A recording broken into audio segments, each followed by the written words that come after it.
came to watch the final We're live. to boo Calbert and I. If you're just joining us in YouTube, we're talking about Josh's killing everyone in pickleball. People were mad. People were mad at you. Why were people mad, though? Do you play pickleball? I do. He plays pickleball every day. And here's what they were mad about. I'll tell you. I heard about it first thing. Because he picked the best person, aside from himself, in PDQ as his partner. They felt like it was not fair. But I Wouldn't guess you want to do that? Isn't that yeah. It's only fair. Thank you. Why would you not do that? Yeah, Unless you want exactly. parity. What if there was like a cap on this? You know, like a salary cap. You can't pick the two best players. Nah, I think he did the smart thing. They won. They won. we did. It was close. They got So- challenged. Did you get a trophy? I don't know. Yeah, what did they get? I don't Bragging know. rights. Martine, do we get I'll something? make you a trophy. You need a tropy. Yeah. Did you cheat, Josh? No, But I didn't have to have look at one of the to. shots on the replay just to make sure. we did. Which way did that go? I didn't There was see. a replay? I was yeah. So the pickler at Brickyard actually has the new video ref, which is really cool. And I saw them at the monitor watching, so Yeah. I didn't know which way it went. Did it go your way? No, it did not. So they were trying to cheat and then got caught by the... Yes, Micah, it's nerd time. It is nerd time. It's nerd time. Is it cheating if you got caught? I don't really know. I mean, you If got you caught. It was just a line call. I thought it was I wouldn't say out. that's cheating. I agree. I thought it was out. It was I not. think it's actually be more entertaining the next time we do it that you have to be saddled with like a me, like someone who's never played before, see- just to watch your face. That's Like, what so frustrated. that's what Martine was saying. She said next time we do it, like we'll do Parody. like skill Throw in. parody, right? I said, Martine, do you know what that's going to turn into? It's going to turn into a lot of singles matches. Pretty much. Yeah. It will. You just stand to the side. Although when we played together as a company, I don't know, 3 years ago, 2 years ago, Brig and I were on a team. It was fantastic because we both never played before and had no desire to actually do it. And it was fantastic. We got eliminated, and that was it. No, but one really good person and one person who sucks, because then the rage comes out. It's frustration two ways. You're frustrated with your team and frustrated with the other Yes. team. Yeah. Yes. Everyone's upset. Sounds great. It's hilarious. I mean, but the basic strategy is though, if you can find the weaker person, you just target them. You And who did they hammer 'em, target yeah. on your team? Me. Me. Is Calbert better than you? Yeah.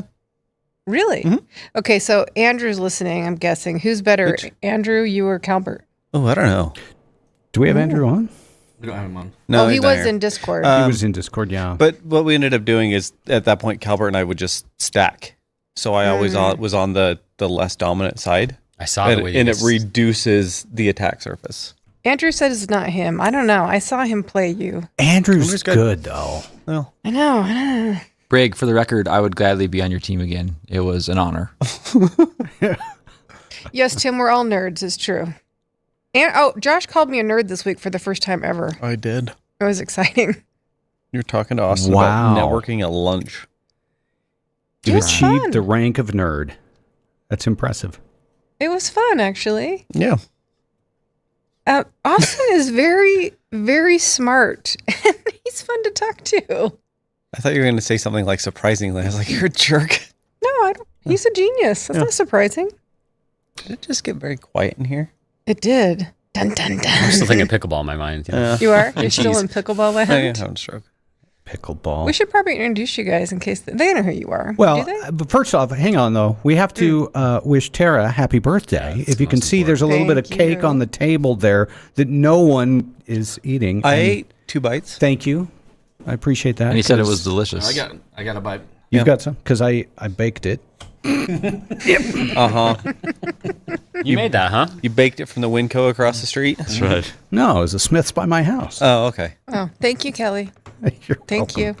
Well, happy birthday. Hope you have a fantastic one. Thank you. Thank you. And we do have guests today. Mm-hmm. I don't know who they are, though. Honored guest. We found him in the halls. Wandering. Roaming Yeah. in the We're like, dark. hey, That's right. come on down here. I We're was going in the to talk about something. Put him in Yes, front of the camera. Fortress, I'm 29 again. Forever. Yeah. Oh, no, 26. Thank you. That's Andrew. right. That's perfect. Yeah. That's even better. We'll introduce our guests at the top of the show. We will. Huh? What is the ideal age? 26? No, I was an idiot at 26. I don't know. But what if you could take your wisdom to 26? I think 26, 27 is the ideal age. Think so? Oh, yeah. No, gonna go 30. sometime in my 30s, I'll go I'd say. I'll tell you what, 40 was rough for me to turn 40. I don't know why. 40 was rough. Sorry. Physically, I'd go Maybe back to you'll love 25. 40. Great. What, I Kelly? got something to look forward to. That's right. I just said physically, I would go back to 25. I felt great. Yeah, everything still worked. Yeah. Well, Kelly, I thought you were only like 27. Uh-huh.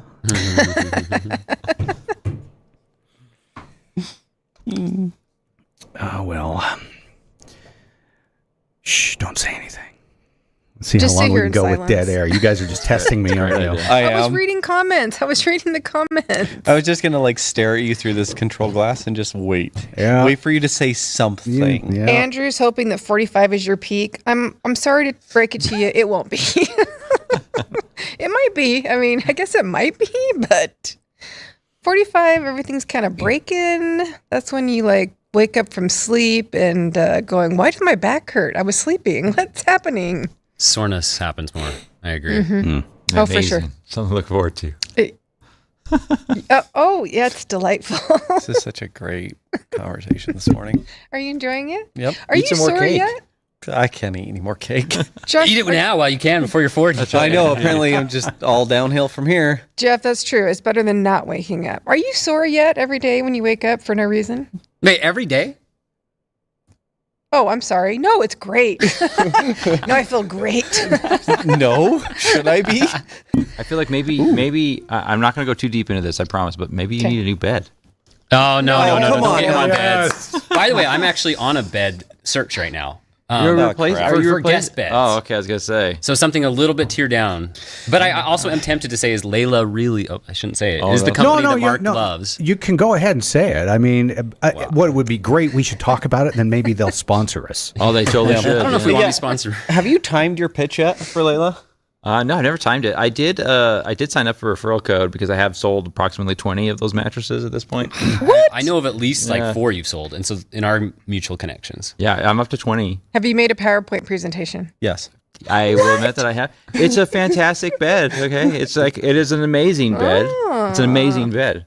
But how can you really know unless you, like, because your research was all secondhand, right? It was all reading reviews, seeing what people have to say about it, but not actually sleeping on multiple beds for multiple periods. Well, that is the unfortunate problem with buying online is all these, box in a bed in a box providers. Like you just never really know. Sure. But once I tried it, I was convinced it's the world's best bed. CM wants to know what bed, Mark. Here's your pitch. Okay, all right. Here we go. I'm not gonna do the pitch. Oh, okay. I will let you do your own research and give you my affiliate code at the end. There's a brand of bed. It's called the Layla Sleep. It's a hybrid mattress. Or you have to choose their hybrid one. You have to choose their hybrid mattress. I'm not going to go into it because Josh is over here mocking me about this. I'm not mocking. I've heard this pitch a few times and I love it. I love it every time. It's a great It started as a LinkedIn post, which actually got a lot of views and a lot of reactions. So I was on LinkedIn. Did you do it on Reddit too? No, I never did it on Reddit. They should hire you. But I'm on LinkedIn, and someone makes this random post. I hate LinkedIn. I don't love LinkedIn. It's not my favorite place. But I saw this post. Some guy was like, "Hey, I'm looking to buy a mattress. Does anyone have a recommendation?" I'm like, well, this is kind of a weird place to be asking for mattress recommendations, but whatever. Okay, I'll just put it in there because I do happen to know of an amazing mattress. And it is my number one most viewed post on LinkedIn. When Really? I'm pretty sure when people look my name up, it's probably the first thing that comes up. Not gambling. He Gambling doesn't is put another- that online. Not McRib. Weekends ago. Yeah. That's true, McRib. Did you buy the bed? It was my neighbors. They were looking for one. Did they go with bought it? Do you know? I'm not sure. Also, Andrew, this is not that type of YouTube show where we like hawk ExpressVPN every 13 seconds. When he's saying that this is where we start selling VPN. We could. as So well. they don't know this about Mark, though. Mark is the master of PowerPoint. In fact, we want to have him on the show to teach everyone how to do PowerPoint. Do you guys want to learn how to do PowerPoint? Because I think people do. No one does. No, they do. I do. It's one of my greatest skills. So I will admit that I'm a little bit of a boring person, and I'm okay with that. Mattresses, gambling, PowerPoint. Oh, wait. Not just gambling. Slots. Which is completely Yes. different than the gambling experts Yes. in other arenas like poker. Yeah, of course. Yeah, he did it. We did a PDQ meeting. Was it all hands? I don't know. Yeah, and yeah. you did a presentation in the PowerPoint. It was phenomenal. Thank you. It was animated. Phenomenal. Animated, yeah. It looked like a Adobe Flash from like It did. 2004. Oh, I remember that when It I had did. the vehicles coming Yeah. in. Yeah. So whenever there's a meeting, I mean, we always pay close attention, Josh, right? But whenever Mark's doing a PowerPoint, we're like, oh, don't lump me yeah. in with you.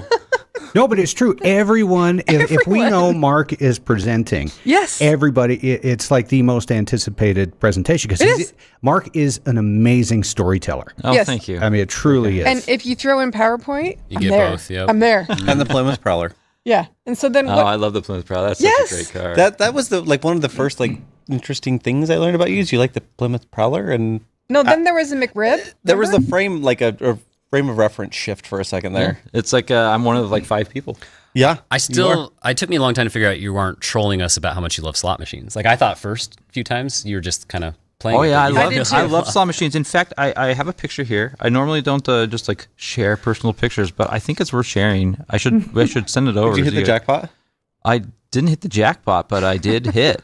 So Mark and I have had 2 bets though when he goes to Vegas, I know. I still. so I there's still some own side tickets. action. and So take a I'm look. undefeated. That's me right there with my last play, and Ooh, it's yeah. a hand play. Yep. Oh, There you sorry, go. Scrolled over. Take a look. That's me right there. What was the bet? I bet $1. Oh, okay, so that was a 14, really 14 good was hit. the outcome. Yeah. So technically, I bet $10. It was 10 credits. different. Yeah, 10 credits. We are not recommending So slot take machines a to look. anybody listening. We should probably put it in It is a losing proposition. Yeah, to be Probably put a very link in clear. here to Gamblers Anonymous in the chat there. It is a very much a losing proposition. Oh, Marcel's very upset with you too. Sorry, Marcel. Back to PowerPoint, eh? We go back to PowerPoint or mattresses. I'm happy to talk about either of those things. YouTube strikes incoming. Oh, whatever. I was going to say, we've hit a lot of stuff this morning. I know they're not. They're very tisk. They're upset. You know, it's the free show. What are we gonna do? This gets right? filtered out. Daddy was a gambler. Daddy was a gambler. Marcel's having PTSD. Oof. It's okay. I'm happy to go back to the mattress topic. There was a question of like latex mattresses or not. I don't recommend a latex mattress. Secondhand, don't recommend, right? Have you?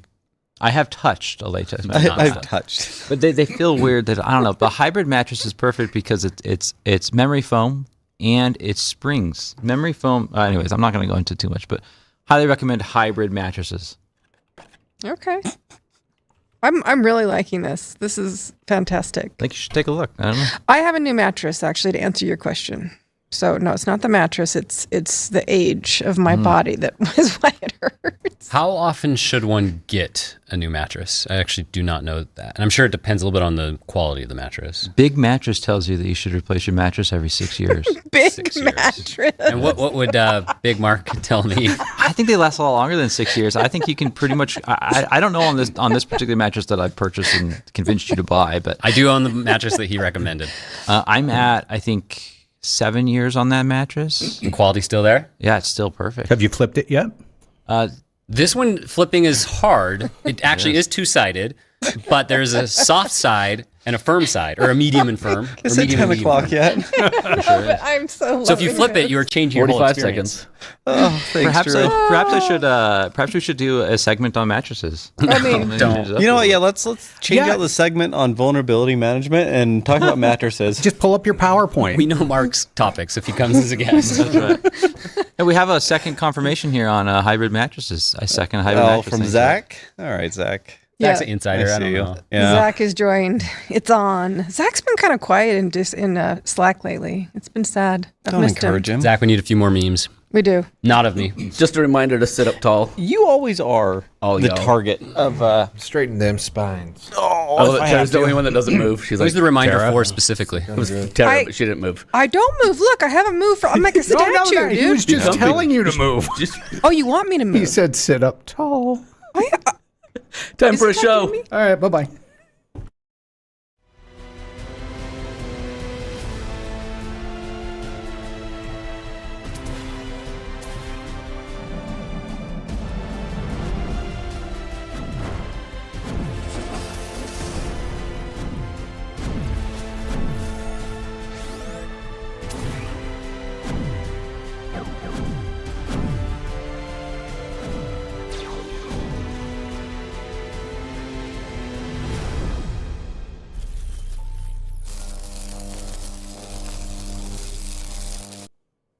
Hey, everybody. Welcome to PDQ Live.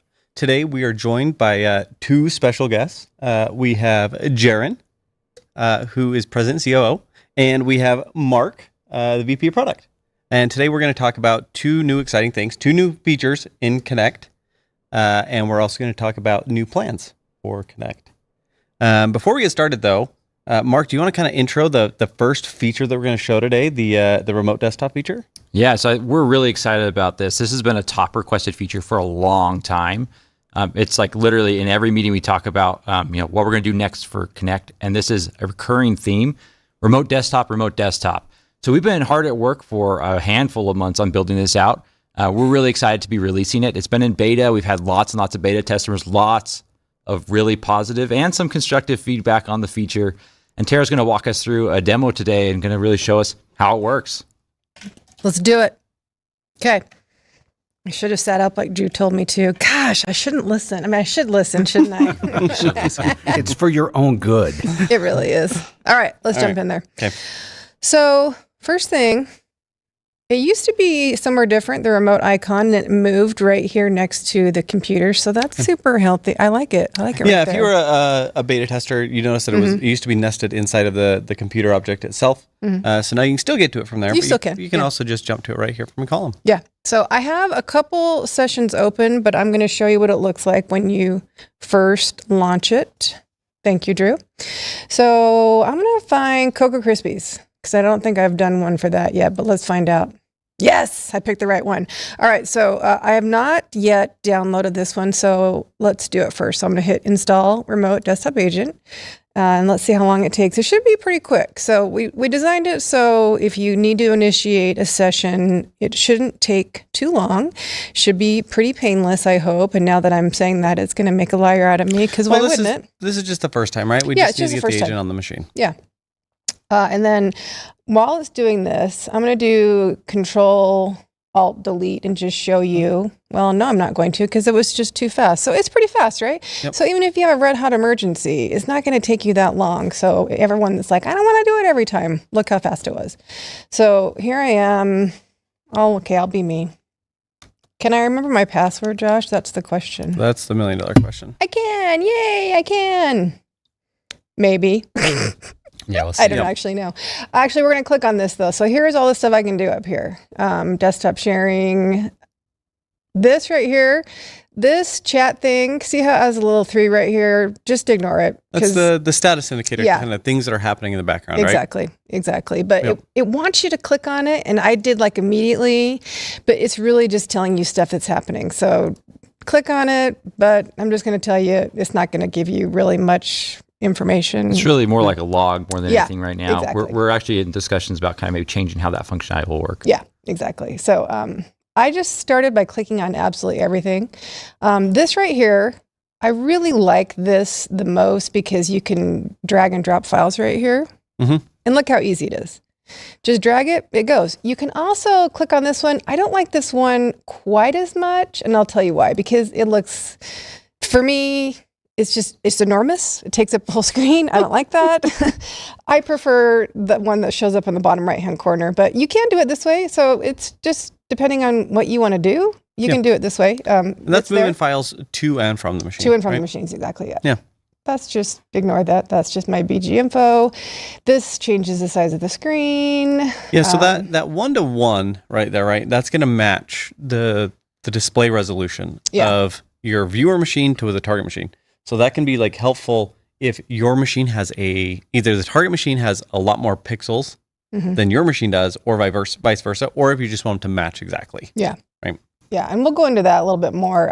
This is like, sorry, I thought you were talking to me. Nope. Yeah, I can be like, hi, oh, I love you, if you want to do stuff. Wow, that is a terrible heart. Did you see that? Close enough. I think your Close users are enough. going to be a little upset if you start drawing on their screen too much. I might They might, not yeah. do that too often. This, I can be like, go here. Keyboard, if I wanted to do local layout, remote, Control Delete, that's where I'm going to do all this kind of stuff. This can give me information about the system if I want to see it really quickly. Are you watching the chat? Because I'm not, Josh. Yep. Okay, if I want to record the session, so if I'm showing them how to do something and I don't want them to call me back every 6 seconds, how did you do that again? I want to record it and dump it on their desktop. This is how I would do that. Yeah. I think that's actually pretty incredible. It's also really helpful if you're writing like an internal knowledge base article. Yeah. Something like that, right? Like you're going to walk someone through, hey, click here, here, here, do these things. You can show them. Yeah, I like that quite a bit. Okay, this one right here, and I did test this out just so everybody knows. Actually, no, not right here. I think I clicked on the wrong place. Blackout screen. Okay, so we had some questions on this. I logged into vCenter and I watched this. So it does black out the screen and it puts a message, your computer is being controlled by your administrator. Be patient. It does work. Yeah. It just goes black. Little message. So this could be helpful if like you're remoting into a machine that's a kiosk. Maybe it's in a healthcare environment or some other regulated thing where there's not someone actively in front of it. Yeah. Right? Where you don't want someone to see what you're doing. Yeah, exactly. Yep. Exactly. So, Andrew, I'm sorry I did test it without you. You're my favorite though. Okay. Now over here, this is where you would change screen resolution, view options. If you want to optimize it for speed, right now it's optimized for quality. This is where you're going to change all of this stuff. But I'm going to tell you this, it resets every time you start a session. So if you're like me, don't waste half your day changing all of this because it does reset. That is something that we are looking at. We have heard feedback around that. Just, we can see that would be frustrating. And specifically to create like a default setting. For that. Yes. Because that's the first thing I wanted to do. And I think you guys are probably like me, but just don't waste too much time because the next time you go in, it's going to reset. I don't know. Maybe I'm the odd one out. I actually kind of prefer that it defaults back because like if I'm remoted into a machine at someone at home on a crappy internet connection, I don't want it to default to like the quality optimized. Like I'll probably turn it grayscale and speed optimized because I don't need to see the color of the Firefox icon. Well, that's a good point. Yeah. Sure. Yeah. Okay, then I'm going to show one more thing. If I do Control-Alt-Tab, I have a whole bunch of them open. Yep. Okay, so if I have machines that I have to go into every single day, this is how I can easily go through all of them. Yeah, you can launch a bunch of them from Connect, right? Yep, you can launch a bunch of them, and then we'll come back to the one I need to be on, so I don't mess Josh up, but probably not. Okay, and that's remote control.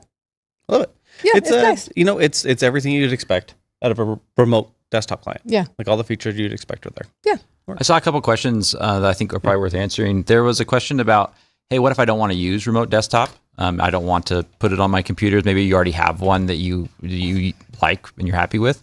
That's totally fine. Yeah. So we've chosen to do this a slightly different way where we have the core Connect agent, obviously that you had to install on devices, but also there's a separate agent that we use for remote desktop.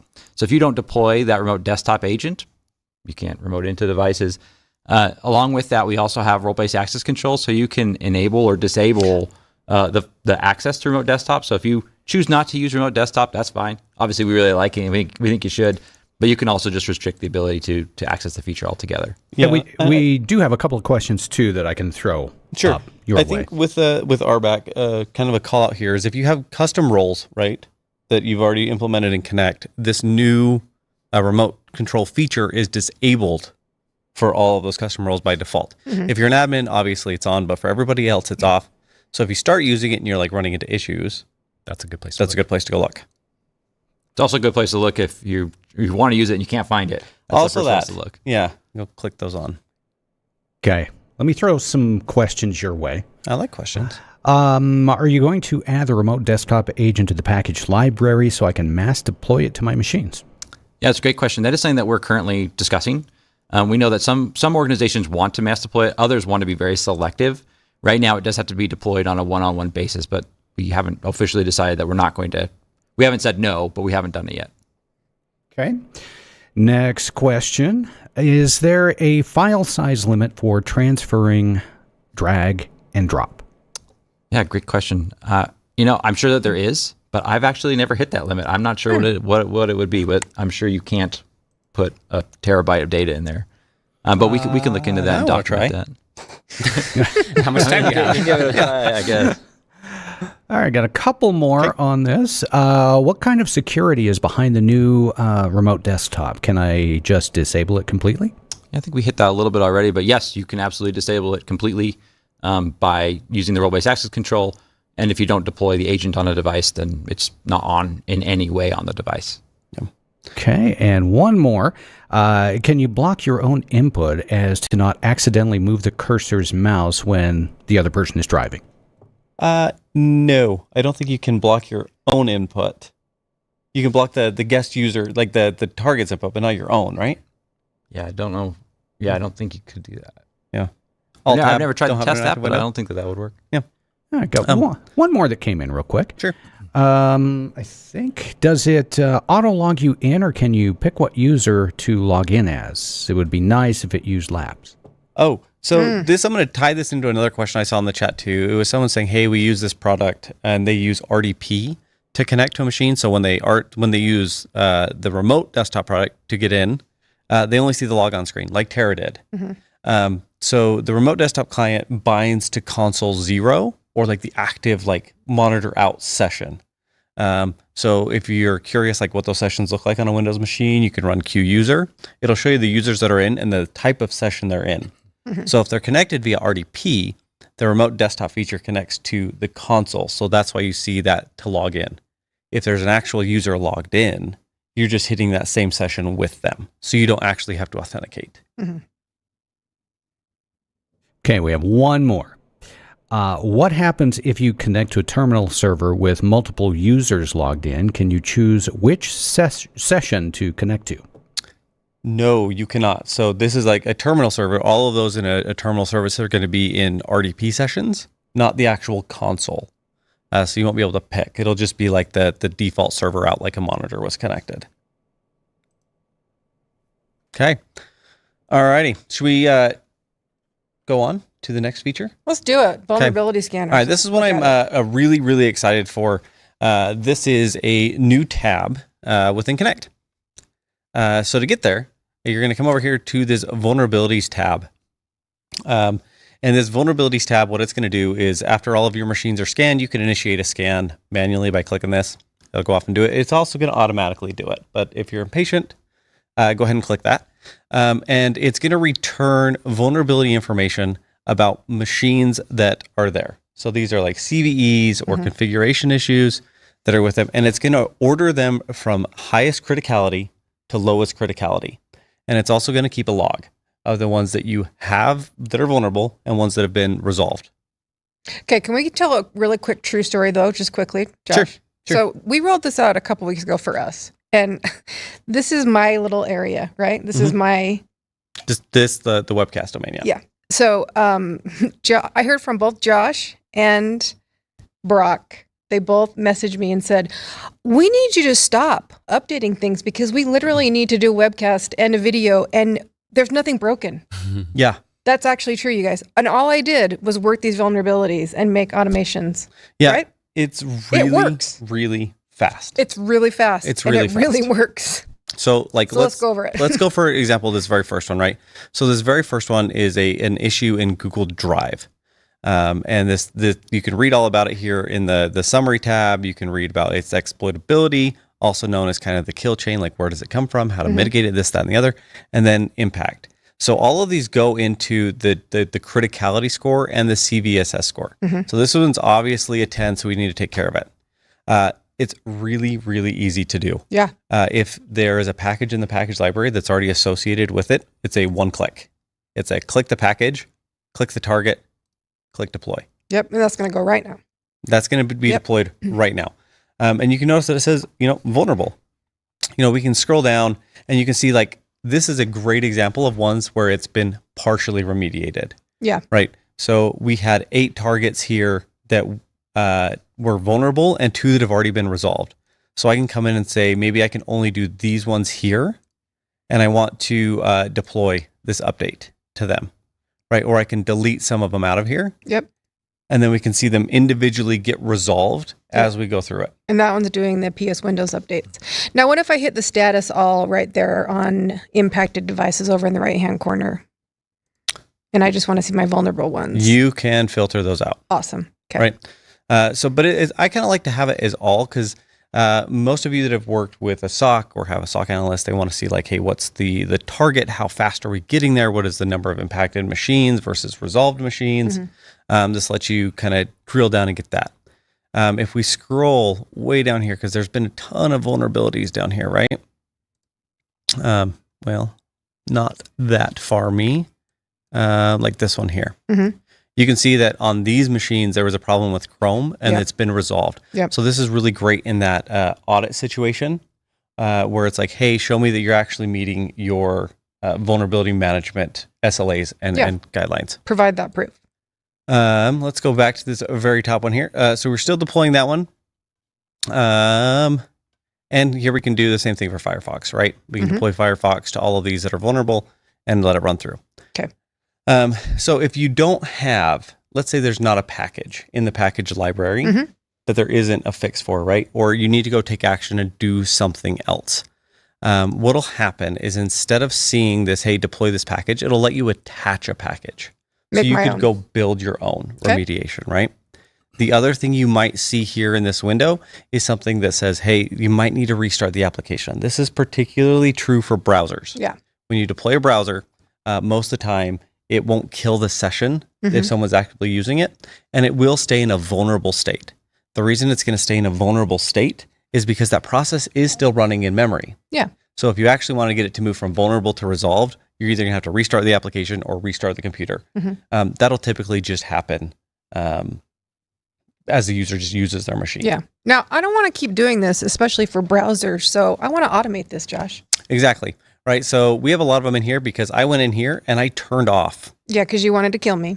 All of the automations because I couldn't actually get machines to be broken because the automations were targeting stuff that was out of date, right? You needed to create some vulnerabilities. I had to create some. Yeah, literally. It really works. It's so fast. I had to go get a bunch of old packages from the library that I knew were vulnerable, duplicate the package, deploy it. And like, as I would sit here, I'd watch machines go in the groups to, out of date. Yeah. Like, woohoo, I got an old one. And then like before I could get into vulnerability to make sure, they were already deploying because of automations. That's because I set the trigger to automatic. Yeah. It is. It really is automatic. So here's a real basic automation that you can build for every package in the library and then really clean up that vulnerabilities tab and not actually have to do much in there. Which is what I did, though. Yeah. I watched the vulnerabilities and I'm like, oh, I'm sick of you. And then I would come in automation. I'd make my automation based on the vulnerability. So from automation, give it a name, pick a package, pick your trigger type, and then pick the devices that you want to deploy to. Well, you see, that's a static group. That's because Brock kept complaining. So I finally had to make a static group for just mine. Yeah. So like here, I'd be like Google Chrome old. Tara's computer. Yes. So we had to go kind of neuter Tara's yes, we had to take them out. automations. Yeah. But that's like the vulnerability management in a nutshell. There's a ton more data to get into there. You can see all kinds of things. Yeah. And you can do a lot of things. I think the thing I like the most about this feature set is that it's all real time. And so you eliminate a lot of the, you have someone run a report in an external tool and they eventually give you the report and then you upload the report or you go through it, row by row or device by device. This is all real time. And so it's not like quarterly scans or monthly scans or even weekly scans. We're looking at it every day. We're making sure that if there's a vulnerability, we surface it. And then when you fix it, we immediately rescan as well to know that it was fixed. So you have immediate feedback on, yes, this was vulnerable. I did the thing. And yes, it's now fixed. Yeah. Just, exactly what you want. You want to be able to fix those vulnerabilities and then move on. Yeah. Like, as we're talking here, like, I'm just like, this is as much work as a vulnerability management is anymore. I'm like, oh, here's the next one. I should probably go do this. Yep. Okay. Oh yeah. Look at these. They probably all need some updates. And then I can go on my merry way and just come back and see that they're resolved. One thing we didn't show that I would like to show is if you click on a computer name from this view, you can actually see like CVEs that are attached to a single device and then the packages that work, right? So here, if we're looking at just Gus fraying and be like, okay, well, I can get most of these vulns by just deploying Chrome, Edge, and 10. Don't do that one, though. Oh, is that one of those? Yeah. All right, I don't want to do that. But here's that box I was talking about, right? Hey, so, Node.js is running on that machine, but it's running in memory. It's been patched. So just restart it, and then this one will go away. Yeah. Perfect. Okay. We have some questions if you're ready. Let's take some questions. All right, let's do this. If I can remember which one we had. Well, that's important. I can read it. I can see it up here. Why don't you read it? Oh, yeah. Can you make vulns as I don't care, don't show me? For example, you do have to stay on Adobe 8 V201. Yes, absolutely. Let me show you how. So from vulnerabilities, you can do it a couple different ways, right? Where it says vulnerable, let's say I maybe don't want to hear about Google Drive on podcast 3. Click here, You can ignore it for the device.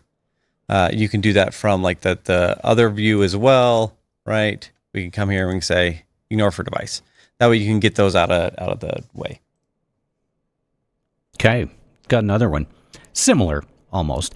Can you prevent automatic trigger types from running at a certain time of day? Yeah, that's a good question. Automatic triggers, they run immediately in real time. And so there isn't a way to say only run the automatic trigger between these time periods. However, there is an automation option called recurring that can be scheduled to run at certain times of the day. Yeah. So in that instance, if you were sensitive around, I don't want to do deployments at 8 a.m. because everyone's just getting into the office. I want to save that towards the end of the day. You could absolutely do that with the recurring automation trigger that Josh is showing here on the screen.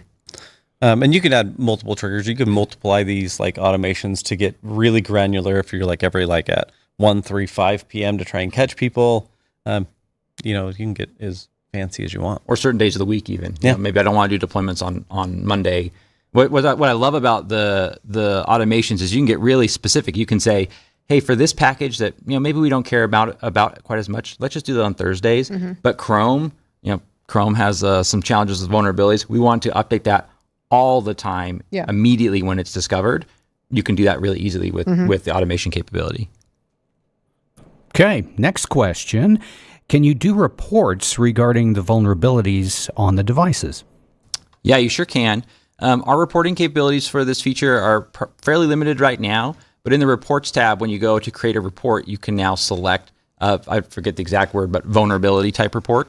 And you can do all kinds of different reports on vulnerabilities. Full type vulnerability. Give a device breakdown or CVE summary. Gives you kind of a view of what you're going to get before you click it. Or you can say by device. You can say, Bob's laptop has nothing, where Mary's desktop has all the things. Yep, and you can schedule them and run them just like you can other type of reports. Okay, let's give you one more. Can there be packages to deploy entire or subsets of the CIS benchmarks to address those recommendations/vulnerabilities? Ooh, so there isn't a package in the library that could do it, but you could build your own. But those CIS like benchmarks aren't built into the vulnerability scanner right now. These are just like CVEs with the CPE attached that are going to show inside of the vulnerabilities tab, not something like a NIST guideline or anything like that. That said, we are still looking for lots of feedback on the vulnerabilities functionality. We actually have a full dedicated engineering team that they are going to continue developing the vulnerabilities, and they're focused specifically on vulnerabilities. So there's quite a bit. I don't want to spoil it here on roadmap, but there's a lot more we're bringing to the vulnerability space here. All righty. Thanks, Mark. Now that we've shown kind of the two new features, let's also talk about new plans for Connect. And here to help walk us through the new plans in Connect is Jaron. Jaron, can you help kind of explain to us what's going on with plans in Connect? Yeah, absolutely. So I can talk through how you purchase it or how you get it. I'd say this is a pretty big inflection point for PDQ. If you think prior to this week, our plans are one size fits all. So you decide if you want Connect, and you go ahead and purchase it, and you get everything. Now, for some of you, that's perfect. That works great. That's ideal. For others, it might be a little bit more difficult. They may not want everything. We've even seen in the chat some who maybe want one feature and not the other. So we had to take a step back. I kind of think of it, maybe for me, the size t-shirt I wear may not be the same one that Josh wears. Maybe it is. Maybe Mark, maybe not. Maybe Tara, definitely not. And so we have to think, how do we make the packages or the plans appropriate for each of our customers? It also introduces a little bit of complexity internally. How do we make sure that the Connect product works well when you have certain features enabled and not enabled too? So I appreciate the team. Everyone's been pretty focused on this. We've thought about this for over a year. We've been working on it engineering-wise for 6+ months, and so excited to roll that out at the same time. Now, the first kind of approach you think of, could we do this a la carte? So could we do this in a way where someone picks what they want? And for some, that's great. That makes it really convenient and really nice. For others, though, we find that's actually still more complex. Complex internally, how do we price each feature? Complex externally, from the paradox of choice to just even getting it through procurement and kind of deciding which feature do I want on and off. It forces someone to have to make a conscious decision and understand how all of the features work and interplay with each other in an a la carte. And just really on hard. the engineering side, it's going to be so difficult. I mean, you see how much automations work with vulnerability. As you think about how do I toggle on and off features, it just becomes maybe a bad experience, but also maybe a engineering challenge at the same time. Yep. So where we landed, we got we got a lot of feedback from our customers, so appreciate that. We actually had surveys and interviews for over 700 people. 400 were customers and 300 were people who are adjacent, so maybe using a different product or maybe thinking about purchasing PDQ products. So appreciate that. We landed on what's often called good, better, best.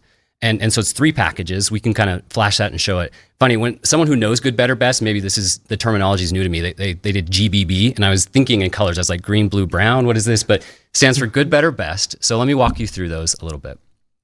First one, basic. This might be your first time or introduction to PDQ or to Connect. This is still going to have some of the features that we've showed. It's wickedly fast. It's going to have our full inventory, what's going on within your ecosystem or who has an agent on it on your device.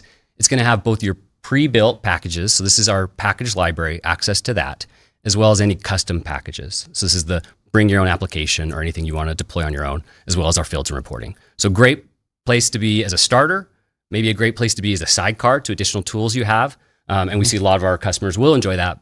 But the biggest one that we're going to see most of our customers will use today is really the Plus. And this is probably how most of you identify with Connect. This is going to add in the remote desktop, which we just showed. And this will have kind of the full feature set that we have. So if you're thinking about customizing your application, whether that's from a user role, so RBAC, or you're thinking about setting up those automations that Tara and Josh talked about, this is where our hunch is, where the majority of you will find as the home. And for those existing customers, we'll talk about you in a little bit more in a second, but that's where I think most of you will land as well.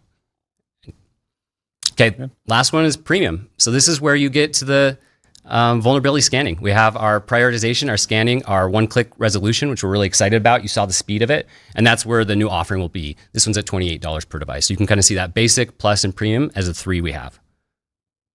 Okay, I'll pause there. Anything to add that I missed there? We're going to shift to current customers and existing customers. Yeah, I think that's it. I've seen a bunch of questions come in chat, but let's try and head some of those off at the pass. Yeah, perfect. So I know many of you who are watching today are probably existing customers or at least have looked into Connect. So we want to be clear what's going to happen there. So the first thing that we're going to do is today you have access to remote desktop. So think about it as you're in the Plus package today. So we've go ahead and granted you that. First though, nothing is changing today for your billing. So anybody who has an upcoming renewal in the next few weeks, I don't want you to stress about it. And we want to make sure that we both thank you for helping us build PDQ Connect and also put you in the right position to be successful using it in the future. So that's a high priority for us. Over the next few weeks, we'll talk about what this means for you on a long term. We want to do a couple things. We want to give you the option to check out premium. We also want to do that with a generous discount that you're eligible for because you've been a PDQ customer, because you helped us maybe launch Connect or at least was one of our early users for it. And we want to put you in a position to be successful there. So first is we'll be offering that. Second, we anticipate that you're going to land on Plus. Now, there are about 5% that use the API, and I know that's been called out, and I see that in the questions as well. So with those ones, we'll be a little bit more bespoke in how to do it, and we'll talk about the options you have to get to premium, including the discount that we have available. For those of you landing on Plus, for your next renewal cycle in a few months from now, anybody who's up new, no changes, we're going to cap any increase at 5%, which is more like a kind of a standard price increase, especially maybe in the last few years. May make it a lot simpler for you on the budget side of things. And we're going to kind of give you a perpetual discount for future years out as well to make it so that you're getting a thank you for being part of PDQ. So hopefully that kind of focused on some of the questions. I know there'll be more, but again, if you're a current existing Connect customer, nothing's changing. And we want to work with you to make sure that Plus fits within your budget. And we want to make sure you have the opportunity to try out premium at a discount as well. So I think one thing just to make sure it's really clear is that we don't expect everyone to just go and just immediately go blindly purchase vulnerability scanning capabilities in that premium offering. And so existing customers can try for free the premium offering and go experience vulnerability scanning to make sure it's going to meet their needs and does everything we just showed you. Mm-hmm. And you can self-serve into that. So right, so you just go to the tab that says vulnerabilities, click start, and it starts the trial for you. Is that how it works? Yeah. So you can do it that way. You could go into the billing portal, and there's a button that can let you try it out as well. Great. So encourage everyone to try that out. Excited to see it. And hopefully a lot of people, maybe they land today on Plus, but move over to premium in the near future. And I saw a question earlier about, hey, is it going to like auto charge my card or anything like that? No, it's a 2-week trial. Give it a try. If it meets your needs, then you can go and buy it. And that's the case on both, right? So if you're a new customer coming in and you try it out, it's not a if you forget about it, we're going to charge you. But also if you're an existing customer, try out the premium, you actually have to go through a decision process to go through and click and say, hey, no, I want to upgrade to this. So hopefully that gives you quenches any fears you have there. We're not going to trap them, is what you're saying? No. Okay. Hey, I just saw you touch the mic. You can't touch the mic. I'm feeling trapped in here, so. He's president I of the usually like company. using my arms a little bit, but here I can't. I'll try to keep them below 6 o'clock. All right. We do have a couple of questions that we can throw in there if you'd like. Yep, let's go. Okay. When will you enable the ability to reduce our number of devices we pay for? I've been told we can't do this and don't see a way in billing to do so. Now, let me maybe clarify, maybe put it down 2 paths that this could hit on. So if you were to come to PDQ and say, I have 500 devices, and you do a checkout, the way that we do it is we actually pre-bill a year in advance, or for the following year, for that next year. So we're annual subscriptions charged immediately. And so if you say, in the course of that year, I now go from 500 to say 300 or to 200, at the time you would do it is at the time of your next billing cycle. So you can downgrade the number of licenses. You can do that both self-serve through our portal, or you can do that if you need help, reach out to anyone at PDQ. Our sales at PDQ is probably the best email address for that. So you have that option, kind of 2 ways to do it. Okay. Next question. Will the original beta discount apply to premium? Yeah, actually, that's a good clarification. Anybody who has a discount today, if they go to Plus or Premium, the discounts that we're giving for those is in addition to their existing discounts. So if you have a beta discount, or we actually, when you get to 300, 400, 500, particularly around 500 devices, we give a volume-based discount. You're carrying that forward and then adding in the additional discount. So they won't negate each other. They'll just add on top of each other. They stack. Nice. Hey, Jaron, I thought it might be good maybe to just share with everyone. I know billing things are, stressful sometimes and changes to pricing and things like that. If someone has a question, where can they go to get answers? Yeah. Well, this week I'm actively in Discord, so I appreciate all the people who are in there. Hopefully you'll recognize my username, PDQ Jaron. So Discord's obviously a great, thanks. Discord's obviously a great place to do it. We'll try to put as much as we can on the website. Even under the pricing, you're going to see an FAQ. And Tara, I'm learning with my left hand, I can extend. I know, I like that. You'll see an FAQ below the pricing. So that hopefully captures a lot of the questions. And then after that, you can write us a ticket for sure. With our support or through our sales team, we'll be able to get a pretty fast response on that. And then happy to email if you had a rep that you've worked with, account manager, sales rep, happy to email them as well. So kind of different avenues for that. Martine's telling them to be nice to you. I love this. You can be mean to me, you guys. Be nice to Jaron, though. So far, everyone's been nice. Good call. All right, we have a few more questions in the queue for you. How about the current customers that have PDQ inventory and deploy to move to PDQ Connect? I think they're just asking how that works. Love that question. So, it's interesting. We actually ask frequently our customers that are on deploy inventory, at what point do you think you want to move to a cloud-based solution? And we almost give them an option in the next 12 months, in the next 3 years, in the next 5 years, never. And each one of those is great to see how it changes over time. And we expect a certain portion of our population fill those different timelines as well. Maybe it's a never, maybe it's a 1 year, maybe it's a 3 year. So for deploying inventory, as you know, we actually do that on a per user based pricing. So it's a different model for Connect. For some who have a lot of sysadmins and fewer devices, that ratio, it's actually cheaper to go, particularly with the basic plan, but even with the plus, it might be cheaper to go to Connect. I think those ones are going to be fast to jump on. The ones who maybe are education comes to mind quite a bit, where you might have one sysadmin and a lot of devices. This is another area, I think similar to our approach to our Connect users today, that we want to make sure that we work with you within your billing cycle and budgeting to make sure that it makes sense. And so one of the things that we've done, particularly for those in education, is in addition to standard discounts that might be volume based or might be because of certain industry, education, nonprofit specifically, we can work to where, hey, if you're paying $5,000 a year, it ends up being $7,500 in Connect. We might be able to work out a multi-year deal that really steps up and still provides an existing discount for being an existing PDQ user. So 2 things. One is we'll work with you over time on how to make it fit within your budget. And 2, for anyone who is a deploy and inventory customer, thank you again for being a customer. You guys have helped make our products better. And so you're eligible for a perpetual discount for that. One other thing, if you are looking at moving from deploy and inventory to Connect, We have recently released a migration tool. I think it was covered 2 weeks ago on the webcast that can help move some of your packages over from one product to the other. And you find that on the support site. Is that where it's? Yep. Okay, a few more questions to go. Let's see, which one is this? Is it why? Why were existing features that we've been using, i.e. automated deployments and custom scanners, moved to a more expensive pricing plan? Why are we losing core features? Yeah. So interesting. When you think of a la carte, if we go back to that, while it becomes very difficult internally to operationalize that, and probably very difficult on us to even price each feature and what is the exact price, when you get to 3 packages, I can see some where this makes sense perfectly for majority of you, maybe, but this might not make sense for some of you. And maybe we even get it backwards where it doesn't make sense for the majority. Hopefully with our surveys, with our interviews, and I'm sure a lot of you were part of that, we got it right for the majority. The idea here is we are looking at this from a go forward standpoint. And so for those of you who are using these features today, that's why we want to provide kind of the swift ramp to where you're able to still continue to use your features.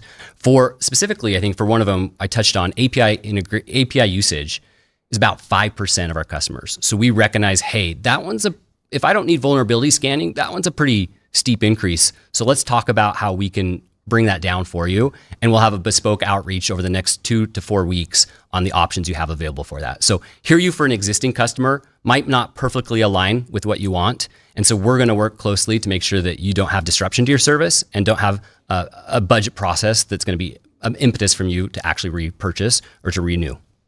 I think it's also probably worth mentioning that at this current moment, no features have been removed from anybody, meaning the features haven't been removed or hidden or anything like that. We are introducing this new concept of these packages, or these offerings, but their features haven't been removed. So everyone who has seen, automated deployments or role-based access control, they still have access to that today. Mm-hmm. Exactly, and even maybe another example of one. Josh and I probably have had half a dozen, maybe a dozen conversations on even the difference between basic and plus and what makes sense. One thing that we saw, so automations was one that kind of went back and forth quite a bit internally. We saw about 25% of our users, this is both with actual usage data, but even when we went through the surveys and the interviews, didn't have intentions to use automated deployments. Now, hopefully over time, we show you how great that feature is and that actually declines. So that's where we're able to kind of provide that basic for someone who is using that without that feature. Perfect for that 25%.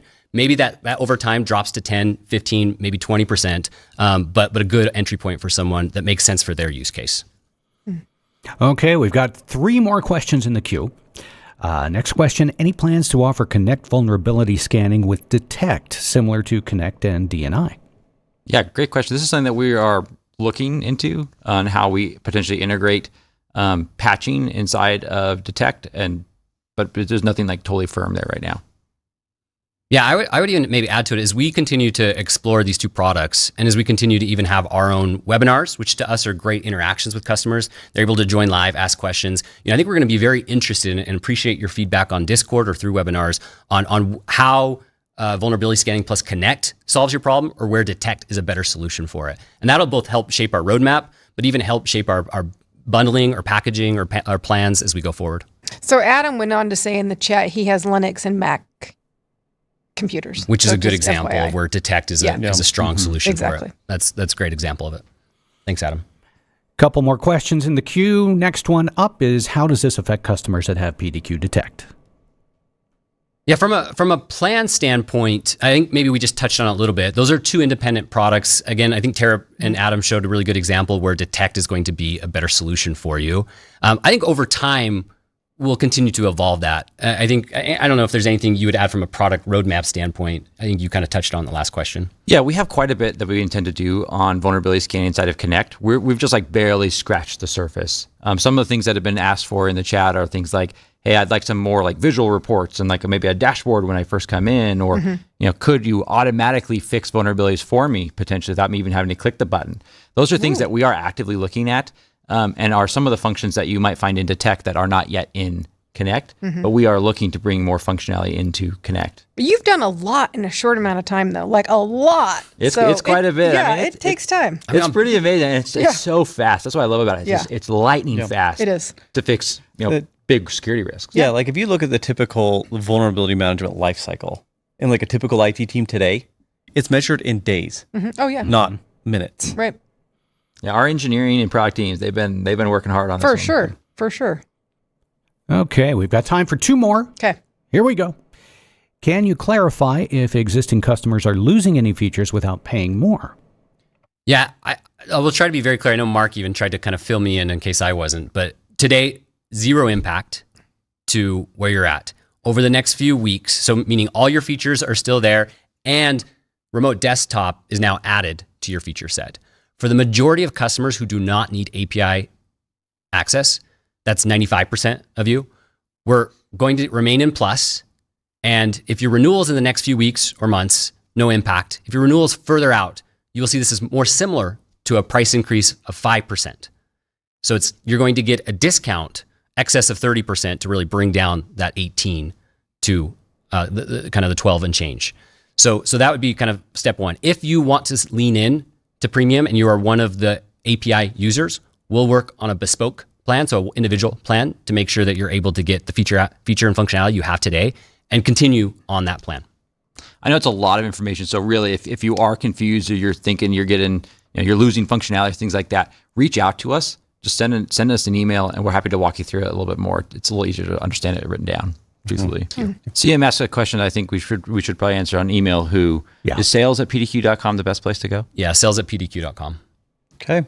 If you really want, you can go for Jaren@pdq.com. Wow, bold. Wow, Jaren. I'm not as fast at responding, though, so that will be the big caveat there. Okay. Alrighty. Thanks for joining us. I Yes. do want to call out one thing that's in the chat right now. It's kind of a teaser. Also from CM as a question/comment. Got an email about new auth service coming. And being able to set up third-party SAML/MFA on the first. Yes, it's coming, but it's not SAML. It's OIDC because it's easier. So much better. So much Did I better. hear the first? Is that right? I wasn't going to say I it. thought you said that. It's coming soon, we'll say. It's coming soon. It's coming soon. But it might be the first. But it might be the first. Yeah. Alrighty. Thanks for joining us for PDQ. I'm Josh. I'm Tara. And that's Mark, and that's Jaren. Thanks for joining us today. Do us a favor, like and subscribe to our YouTube channel. Give us some likes and leave us your comments. We absolutely love those. Thanks again for joining us, and we will see you back here next week.